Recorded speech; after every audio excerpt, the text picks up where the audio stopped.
سلام حبوباتي، مرحبا بكم في قناتكم الافضل. نتمنىكم بافضل حال ان شاء الله. ما تنساوش الاشتراك وتفعيل الجرس ولايك الفيديو. ان شاء الله انا وياكم اليوم غادي نديرو وصفه الكرواسات او مملحات على شكل هلاليات. يلا معايا المقادير وطريقه التحضير. العجينه كنحتاج لها 600 غرام ديال الدقيق، معلقه كبيره ديال السكر،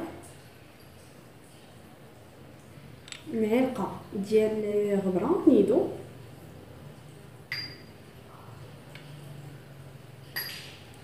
معلقه ديال الخميره حبيبات، خميره ديال الخبز،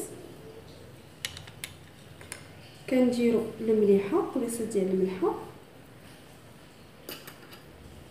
ومعلقه ديال الزيت البلدي،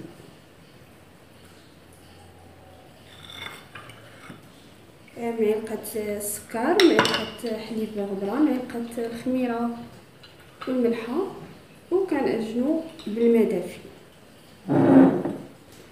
هاد الفطائر ممكن تديروهم في القهوه ديال العصر تشربوا بهم القهوه، ويمكن ديروهم في العشاء كيجيو زوينين. حتى العجينه كتجي خفيفه، حنت فيها الحليب او فيها هاد الحليب غبره كتجي غزاله. صافي كتبقاو تتعجنوا عادي وكتخليوها تقريبا نص ساعه تتخمر مزيان. فاش كتكون هي كتخمر نتوما كتحضروا الحشو ديالها، او كي كتعرفوا الحشو اختياري او داكشي باش بغيتو تحشيوها كيكون اختياري. فقط العجينه اللي هي رائعه، يمكن تحشيوها مثلا شوكولا مربى، يعني هي رائعه. يمكن تستعملها كذلك في شهر رمضان، هو على الابواب ان شاء الله، يدخلوا لنا بالصحه والسلامه. يمكن لكم تستعملوها حتى الا خليتوها في الثلاجه ما كتخسرش، تبقى هي تبقاو تدخلوا الماء وانتوما تتعجنوا. قلنا فيها 600 غرام ديال الدقيق فرص، معلقه ديال السكر سنيده ولا السكر حبيبات، معلقه خميره حبيبات ديال الخبز اللي بات كذلك كدير فيها خميره ديال الحلويات، ممكن دير نصف خميره ديال الحلويات، معلقه ديال الحليب غبره نيدو او اي حليب غبره كذلك عندكم، معلقه ديال الزيت البلديه والملحه.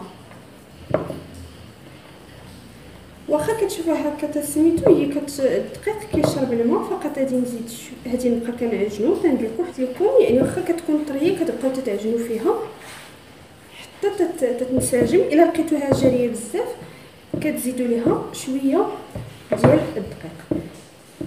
نعاود لكم المقادير: 600 غرام ديال الدقيق، معلقه ديال السكر حبيبات، معلقه ديال الحليب غبره، معلقه ديال الخميره حبيبات كذلك، ومعلقه ديال الزيت بلديه. كنعجنوا بالماء دافي والملح ما نساو. وكي قلت لكم دائما الا بغيتو تخمروا شي حاجه كتحاولوا تخمروها في اشياء ديال الزاج او في اشياء ديال الطين بحال هكا، لكن انا كنفضل ديال الزاج. ديال الزاج البنات نمشي نغسل يديا ونجيب فقط البول ديالي اولا فاش غادي نخمرها. وهاني معكم البنات. انا هاد الزجاجيه هادي كتعجبني بزاف في التخمير. صافي كتحطوها البنات. انا غادي نمشي نجيب شويه ديال الدقيق نديرو باش ما يتلصقش.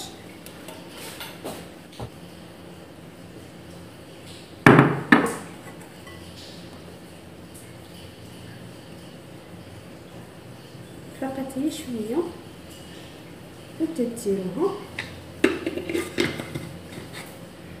وكتغطيوها باي شيفون عندكم البنات، ولا كدير لابابي سلوفان عاد كدير لها شي حاجه بحال هكا اللي مزربانه بها. كتشعل الفران، كتسخن الفران شويه كتحطها فيها تخمر. انا ما زرباناش لازم نحطها نص ساعه ديالها تخمر ونرجع معكم نديروا الحشو.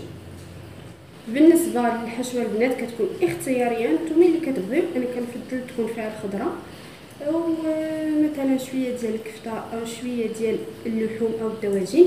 كنفضل الخضره بزاف، خاصه ان الاطفال اللي ما كياكلوش اللحوم الخضراء كتحاولوا ديروهم لهم في هذه الفطائر، ما كيعرفوش اش كياكلوا بالضبط. فقط كيشوفوا الالوان، نتيا كتحاولي تقولي لا راه غير هادي ولا هادي، يعني كتحاولي تخبي عليه وهو ما كيعرفش المذاقات. خاصه مثلا الا درتي ليه فيها الفرماج او صلصه البيشاميل، يعني ما كيكونش المذاق الطاغي ديال الخضر بزاف، ولكن الفوائد ديالها كتكون حاضره. عندنا بطبيعه الحال البصله، عندنا الكفته، فلفله دايره خضراء وحمراء، عندي قريعه هكا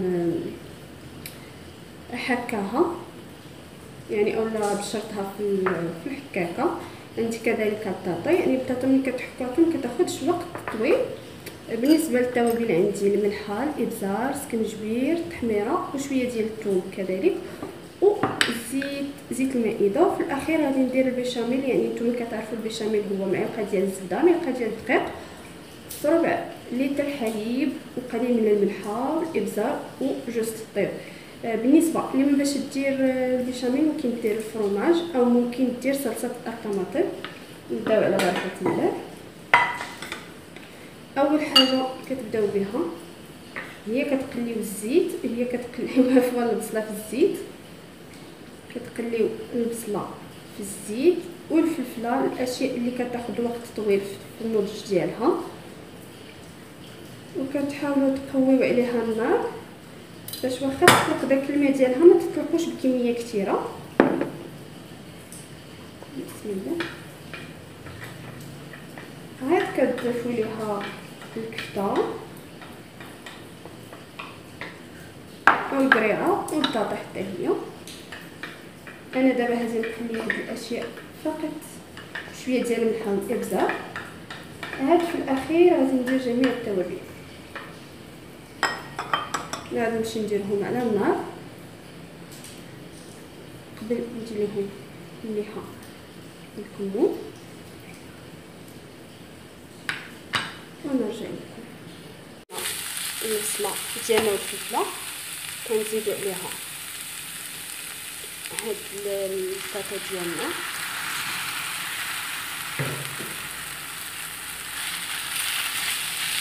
غادي تخليوها معاه حتى هي، وكذلك كنزلو حتى الكورجيت ديالنا اولا القرعه.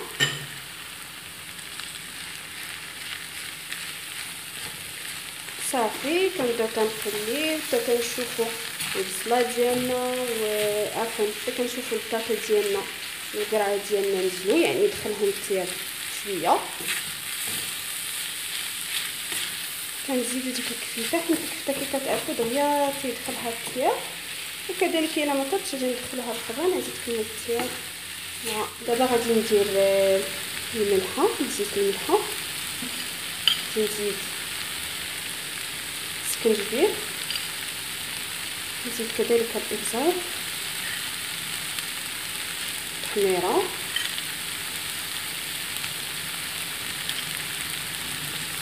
والثوم. اخر حاجه هي الثوم، وحتى يتقلاو جميع هاد المكونات اولا يدخلوهم الثياب شيئا ما. هذا غادي نضيف عليهم الكفته ديالنا. هاد الوقيته اللي كتكون كتبنا الحشوه ديالنا، حنا نجمعوا البلاص الفون دو طرافاي ديالنا او المكان ديالنا فين غادي نشتغلوا، نحضروا مدلاك او رودو، كذلك موس وشويه ديال الدقيق على حساب الفطائر ديالنا التشكيل ديالو. هذه المرحله صافي كيبان لكم كلشي مزيان دباب، الكميه ديالو كتكون نقصات. هنا كنزيدوا الكفته ديالنا او اللحم المفروم صافي وكتخلطوه، يعني هو دير شويه يعني شويه ديال الوقت راه كيطيب. وضروري الحشو ديالنا يبرد، عاد نعمرو به الفطائر ديالنا. صافي غادي نخليه فقط شويه. اخر حاجه هي صلصه البشاميل، يعني حيت هي طايبه فقط ان السخونيه كتخليها تذوب، يعني اخر حاجه هي هاد الصلصه. صافي انا غادي نخلي فقط الكفته ديالي طيب ونطفي عليها. ملي كنطفيو عليه النار صافي كنحيدوه من المقله ديالنا باش يبرد. ديك الساعات كنديروا ليه كريمه البشاميل ديالنا. اللي ما بغاش ديرها دير فقط دير الجبن فقط. انا البشاميل ديالي غادي نخليها معلكه. حاولوا تبقاو تتحركوها غير شويه باش تبرد. كي قلت لكم كنحتاجوا المدلك او رولو وموس فقط على حسب التشكيل، وكذلك شويه ديال الدقيق باش ما تلصقش لينا العجينه فقط. غادي نخلي انا الحشوه ديالي تبرد، وفي هذه الفتره نمشي نشوف العجينه ديالي واش خمرت.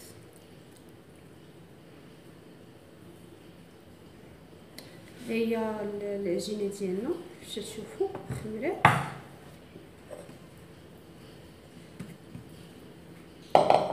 هي شويه الدقيق هنا باش هي كتعطي الطعم يعني رائع في الخدمه ديالها. كنصحكم تجربوها يعني في اي مخبوزات بغيتو ديروا. كديروا دوائر كيف حاولوا ديروهم صغار بهذا الشكل. انا غادي نوريكم 3 الاشكال، كنظن يمكن تكونوا كتعرفوهم اولا، لكن انا بغيت نعاود نوريهم لكم، خاصه انهم كيجيو زوينين في المنظر. شفتوا كتلصق. خدمتها زوينه بزاف. نحاول نردها فقط هي تنخدم هادو. نتوما حاولوا تديروا جميع تكملوا العجينه هكا دوائر، عاد من بعد تبداو تخدموها. اسمحوا لي غادي نديرو هنا، نديرو الدقيق وكديروا المدلاك ديالكم على هذا الشكل، كتسرحوه على شكل مستطيل.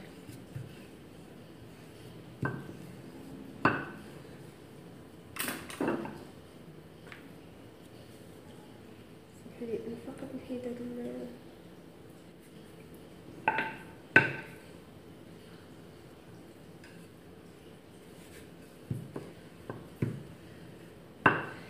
كيف قلت لكم هما في رمضان يمكن تعجنوه قبل وتخليو العجينه يعني في الثلاجه، ما تخافوش منها والو. خلينا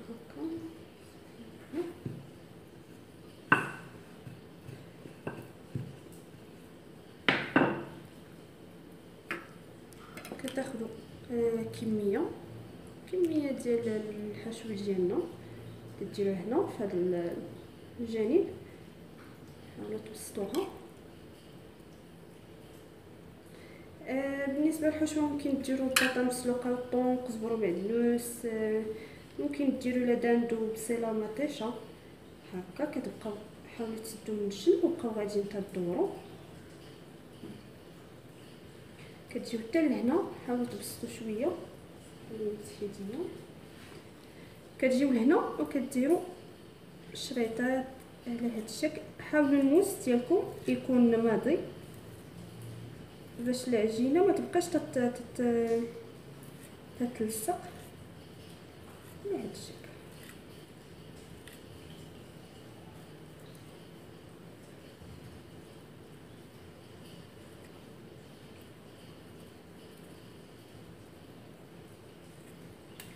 هكا كتبقاو تدوروا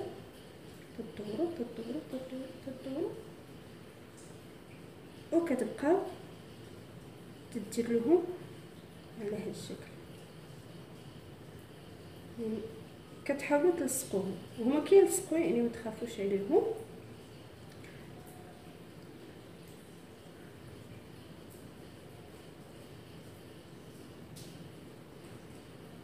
وكيعطينا هذا الشكل الهلالي باش كتشوفوا البنات. هذا الشكل هكا. نعاود معكم وحيده.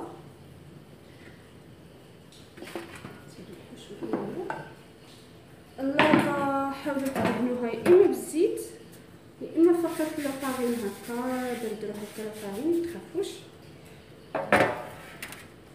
وكتحطوا فيهم هاد الاشكال. نعاود معكم وحيده اخرى.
كملتو في الخط كديروا اشرطه ديالكم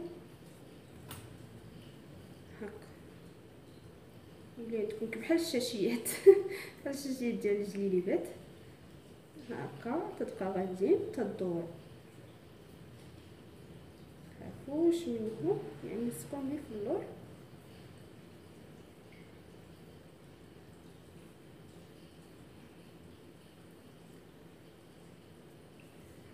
على هذا الشكل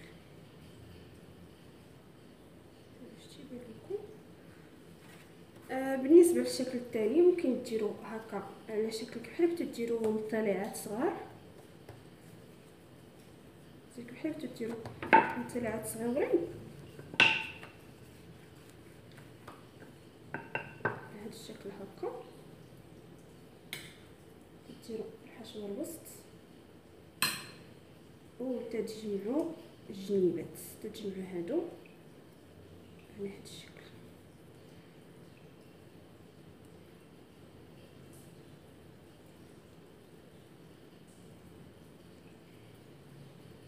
على هذا الشكل وتتحطوه في الطاوه ديالنا، في لاطا ديالنا. كتحاولوا تنزلوه بيجيكم شويه. اذا اخرين كي قلت لكم كطعم تديروا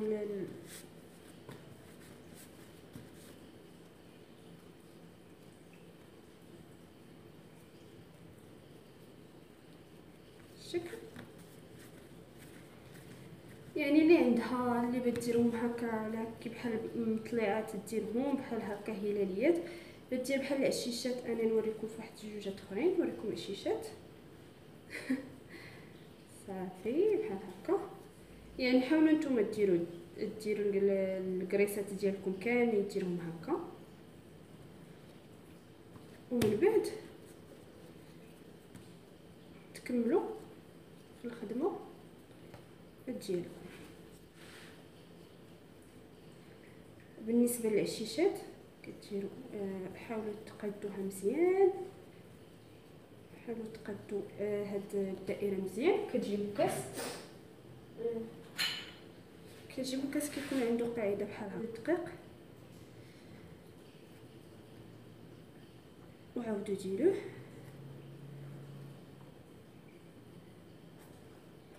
هادو هما العشيشات على هاد الشكل، تتكون فيهم هاد الحفيره هادي، وتديروا فيهم حشو من الوسط على هاد الشكل. نعود معكم نصف، ندير معكم الهلال هاد، يعني هما هادو سميتهم فطائر الهلال، لكن انا حاولت ندير معكم اشكال متعدده باش حتى في المنظر كيجيو مختلفين، واخا بحشوه واحده لكن اختلاف في الشكل فقط.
ديال مجهد ديال مع شويه الخل صافي. ولا ممكن انا جربت مره اللبن دهنت به كيجي اللون زوين.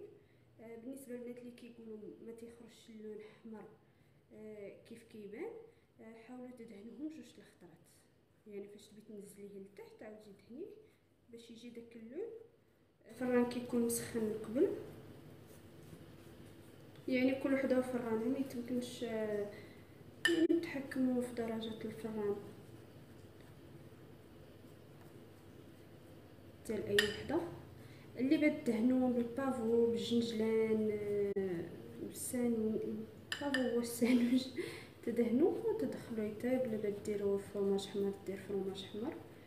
انا ندهنوا وندخلوا الفران ونتلاقى معكم في الشكل النهائي. ونتمنى وصفه اليوم تعجبكم، تبارطاجيوها مع صديقاتكم، والى اللقاء في وصفه جديده ان شاء الله.